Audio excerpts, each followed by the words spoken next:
sekali lagi SPD itu untuk memenuhi syarat sebagai guru TK di RA Harum 1. Oke. Dan alhamdulillah selain menjadi guru, pada awal-awal karir di Raudatul Jannah ini, Kak Dila ini menjadi operator. Oh, awalnya di situ operatornya dulu ya. Jadi operator, lalu pada saat kuliah dicobalah ngajar, akhirnya bisa juga menyatu dengan anak-anak, dan sampai saat ini alhamdulillah sudah merangkap menjadi guru dan juga operator. Oke, luar biasa sekali. Nah, ke Padila lagi nih. Kita pengen tahu kan, ini bukan bermaksud kita mau sedih, tapi ini sebagai motivasi juga nih untuk semua yang di luar sana yang mungkin lagi monitor siaran kita untuk di pagi ini. Kalau kita sedikit flashback kepada ibu mungkin. Kalau tadi kan sudah tanya nih tentang Ibu Ida yang menjadi nenek ya. Kalau di Anissa. Nah, kalau Fadila yang mungkin pada saat itu masih kecil ya, dan saat ini mungkin impact-nya bagaimana? Ada dapat cerita atau bahkan memang sudah dari kecil itu tertanam rasa kayak, oh gini ya didikannya, oh gini ya ternyata pada saat di usia saat ini sudah mendapatkan bekal dari almarhumah gitu. Ini dari almarhumah atau dari Almarhumahnya dulu. Oh, dari almarhumah. Oke. Kalau dari almarhumah sendiri, beliau ini sosok yang sangat jauh ya dari saya karena beliau ini sangat soleha. Oke. Dan sangat taat ibadah. Oke. Dan dari kecil yang kami lihat susah. Iya, baik. Kita paham ya. Benar sekali. Tapi ini termasuk di saya impact-nya itu dari almarhumah itu kayak banyak sekali motivasi walaupun kita masih usia apa sih dulu SMP remaja menjelang ke remaja kan SMP itu, tapi banyak sekali dorongan kayak dikasih nasihat dan juga dikasih motivasi bahwa jangan pernah untuk malu dalam arti dengan keluarga kita yang apa ya kategori ekonomi rendah.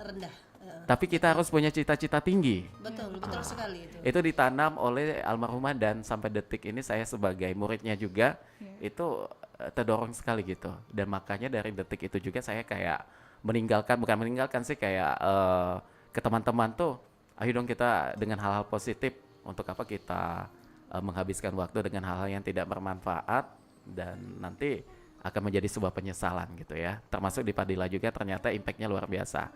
Nah, ini kita kembali lagi, kita lewatin dulu sedihnya ya. Tadi kan kita sudah ke Ibu Ida. Tentunya tidak lepas juga dengan ada Ayah Kori ya. Betul. Yang juga di sana menjadi sosok yang luar biasa juga. Nah, kita pengen tahu. Saya terdengar kabar bahwa beliau saat ini lagi sakit. Betul. Lagi sakit. Pokoknya kita doakan mudah-mudahan lekas sembuh kembali dan ini juga menjadi apa ya kayak semangat juga ya buat ibu-ibu, baik itu Ibu Depi, Ibu Risma dan juga Ibu Nur Aini.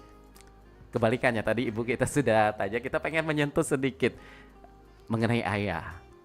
Bagaimana ada kan sebuah lagu yang dulu kekar sekarang tertunduk lemah gitu ya. Ebit GAD. Ini menjadi bukti nyata juga mungkin Ayah Kori yang kalau kita lihat pribadinya itu nggak banyak bicara, orangnya kalem gitu. Betul. Tapi ternyata di balik itu semua anak-anaknya menjadi berhasil semua itu. Bagaimana tuh yang dirasakan secara langsung dari anak-anak? Dari yang mana? Dari yang kecil dulu kali. Dari cucunya dulu. Oh, cucunya dulu, silakan. Cucunya ya. bagaimana Cucunya nih? Kalau cucunya. Cucunya dulu aja. Kalau kesan dari Kak Dila untuk Ine dan Anang, kalau di rumah itu dipanggilnya. Iya, ini Kalau Anang ya. Ibu Aida itu dipanggil Ine, kalau Bapak Kori dipanggil Anang. Berbeda mungkin dari generasi-generasi sebelumnya yang menganggap kalau Ine dan Anang ini keras.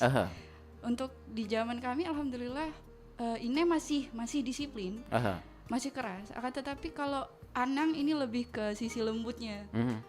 Beliau yang bahkan pernah memasak untuk cucu-cucunya. Waduh. Dan memang sesayang itu bapak-bapak itu. Luar biasa. Ini benar ya? Ayah Kori itu sampai masak. Sampai masak. Pernah Pernah masak? Sering Masak? sering. Kalau dulu waktu kecil. Sampai nyuci juga gitu. Iya. Jadi Memang artinya di sosok bapak sini yang penyayang banget. tanggung jawab, penyayang juga, dan juga orangnya tegas juga ya kalau kepada anak-anak Sentuh tentunya. betul. Oke.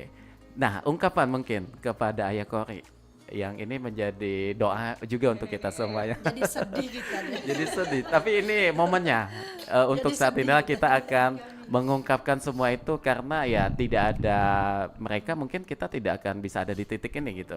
Sedikit mungkin untuk Ayah Kori mewakilkan kalau memang ini agak sedikit Yang tertua mengharukan. Jadi terharu. Terharu gitu. Mengundang bawang nih ceritanya hari ini ya.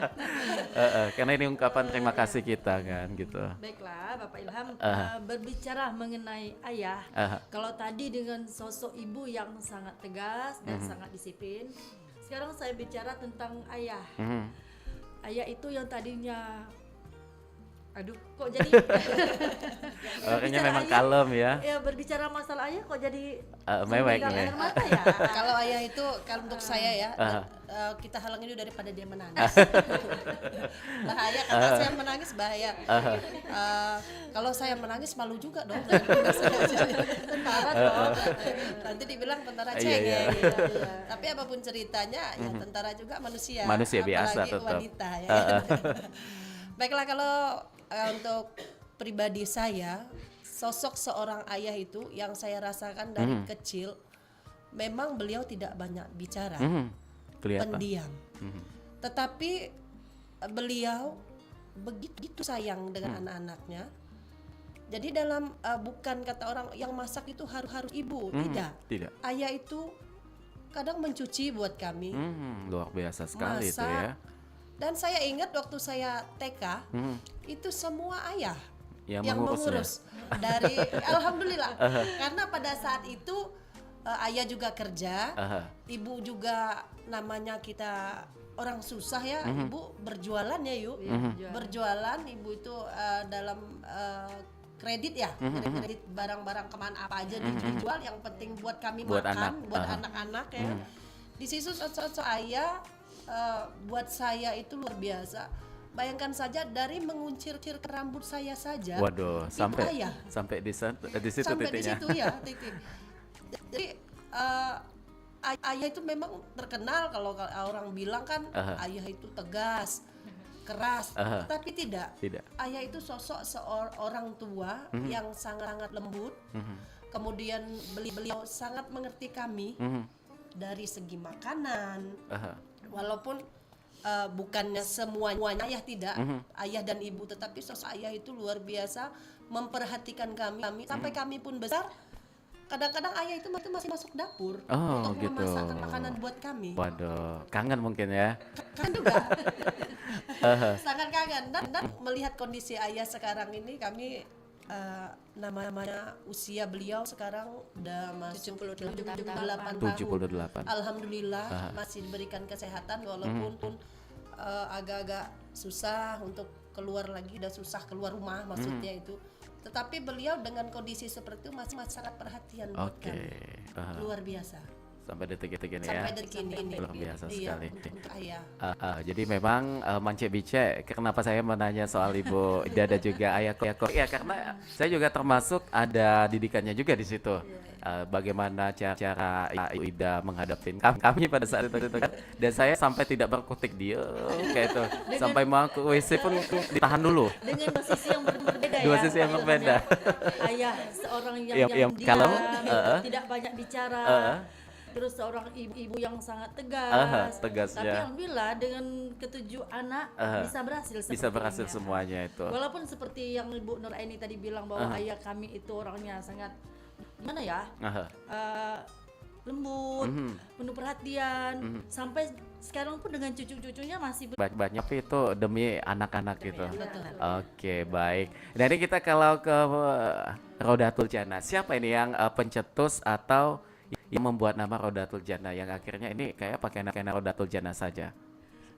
yang pencetus pertama sekali mengenai Rodatul Jannah itu Ibu Ida. Oh, Ibu Ida lagi. Ayah Kori dan almarhumah Ismail Mayani. Oke. Itu yang pencetus pertama. Jadi mereka bertiga itu memutuskan untuk memakai nama Rodatul Jannah yang kalau kita artikan itu Taman Surga. Ya. Itu kan luar biasa sekali. Betul. Di mana di situ juga banyak generasi-generasi harapan bangsa yang menimba ilmu di situ. Betul. Yang di Taman Surga gitu ya. Alhamdulillah. Sekarang ini sudah ada yang menjadi tentara, polisi, sudah jadi polisi. Terus kemarin ketemu dengan dokter juga dokter, ada. seperti Pak Ilham contohnya sudah jadi penyiar sekarang. Iya. Karena ini prosesnya dari situ juga tuh awalnya. Dari Rodatul Jannah. Kalau berbicara mengenai alumni, ada berapa alumni saat ini yang sudah ada di Rodatul Jannah? Kisaran mungkin kalaupun tidak mendetail secara pasti angkanya. Ribuan kayaknya ya. Saya saja pada saat itu udah generasi kesekian. Sampai ada guru komputer saya di SMA katanya alumni juga di sana. Alumni Rodatul Jannah. Jadi memang Rodatul Jannah ini Mance-Bice kalau di KM 5 itu apalagi di sekitaran sosial itu banyak sekali alumni yang tersebar di situ ya. Terkenal sekarang dekat kampung kecil loh. Oh, di situ. Di belakang kampung kecil. Nah, di belakang kampung kecil. Lebih tepatnya di Jalan Orni Lubis.